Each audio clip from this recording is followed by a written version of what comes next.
और मैं शुरुआत में सबसे पहले आपको बड़ी खबर बताना चाहती हूं जो इस खबर से जुड़ी हुई है। संसद सुरक्षा चूक में 6 आरोपी अभी तक अरेस्ट हो गए हैं। आरोपी ललित झा भी गिरफ्तार किए गए हैं। ललित झा कौन है?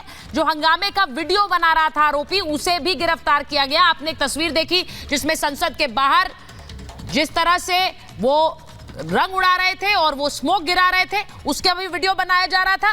वीडियो बनाने वाले को भी अरेस्ट किया गया है। सागर, मनोरंजन, नीलम, अमोल, ये सब अरेस्टेड हैं। 6 लोग कुल अरेस्ट किए गए हैं। मैं एक और बड़ी खबर आपको बता दूं कि 4 महीने से ये लोग प्लानिंग कर रहे थे और गुरुग्राम में इसकी पूरी प्लानिंग रची गई। जरा दूसरी बड़ी खबर चलाइए। गुरुग्राम में मिले थे सभी आरोपी और सोशल मीडिया से एक दूसरे से जुड़े थे। सोचिए, आरोपी ललित झा के घर पर ही ये साजिश रची गई, यानी कि गुरुग्राम में मिले, सोशल मीडिया के जरिए मिले और उसके बाद देश की संसद पर इस तरह के हंगामे हुड़दंग, अभी इसे हंगामा हुड़दंगी कह रही हूं क्योंकि कोई ये उस तरह का हमला नहीं था जो हो सकता था और इसीलिए बहुत सारे सवाल सुरक्षा को लेकर उठ रहे हैं। मैं एक बार सीधे मृदुल के पास जा रही हूं। मृदुल, जरा बताइए, 4 महीने से प्लानिंग, क्या क्या डिटेल्स उभर कर आ रही हैं अभी? जरा मृदुल को सिंगल विंडो में लीजिए प्लीज। गुरुग्राम से ये सभी आरोपी मिले थे, ये बताया जा रहा है।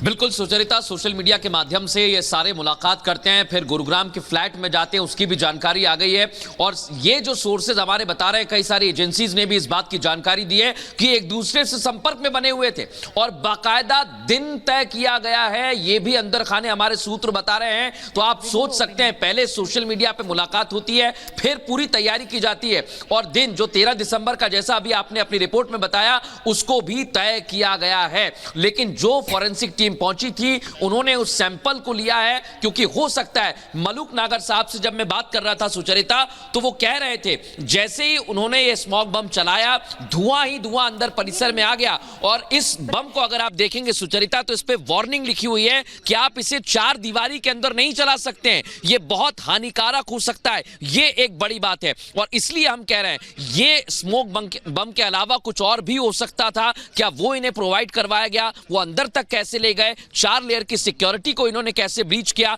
जो फिजिकल फ्रिस्किंग होती है सुचरिता, वो हमें कहीं भी यहां पर दिखाई नहीं दी, क्योंकि अगर फिजिकल फ्रिस्किंग होती तो फिर कैसे ये जूते में फंसा कर लेकर जा सकते हैं? ये कुछ बड़े सवाल हैं। हालांकि अभी तक 6 लोगों को हिरासत में लिया गया है और अभी उनसे पूछताछ की जा रही है।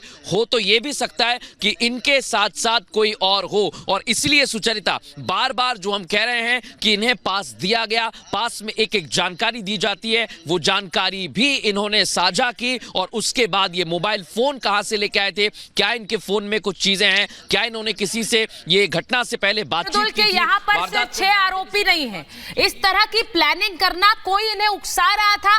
अगर इनके मन में कोई गुस्सा भी था तो देश की संसद में जाकर इस तरह का हमला करना, और वहां सिर्फ हमला नहीं किया इन्होंने, इन्हें पता होगा क्योंकि इनके बारे में अब डिटेल सामने आ रही है कि किस तरह से एक इंजीनियरिंग का छात्र है। सोचिए, पढ़े लिखे व्यक्ति अगर इस तरह की हरकत कर रहे हैं, उन्हें पता होगा कि संसद पर हमला करना कितना बड़ा अपराध होगा, लेकिन फिर भी ये कर रहे हैं। इनके पीछे कौन है, सवाल ये है। मैं एक बार जरा बता दूं, विशाल मिश्रा जी हमारे साथ जुड़ रहे हैं, वेद भूषण जी फॉर्मर एसीपी हमारे साथ जुड़ रहे हैं दिल्ली पुलिस, मलूक नागर जी थोड़ी देर में जुड़ेंगे, बीएसपी के सांसद हैं जो उस वक्त अंदर मौजूद थे हमारे साथ, नाहिद लारी खान जुड़ रहे हैं सपा की प्रवक्ता, और वरुण पुरोहित जी हमारे साथ जुड़ रहे हैं। मैं एक बार सीधे पहले वेद भूषण जी के पास जाना चाह रही हूं, अगर वेद भूषण जी हमारे साथ जुड़ गए हैं।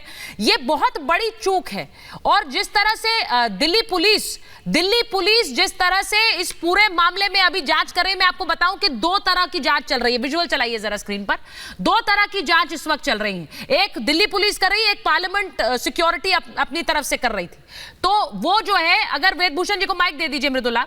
वेद भूषण जी, मुझे जरा बताइए कि ये कितनी बड़ी चूक है, संसद के अंदर कौन जा सकता है, हम जानते हैं किस तरह से जा सकता है, ये भी मैंने अपने दर्शकों के लिए बताया, लेकिन क्या ये जिस तरह स्मोक बॉम्ब चलाया, कुछ और घातक चला सकते थे क्या? ये क्या कुछ बड़ा हो सकता था क्या?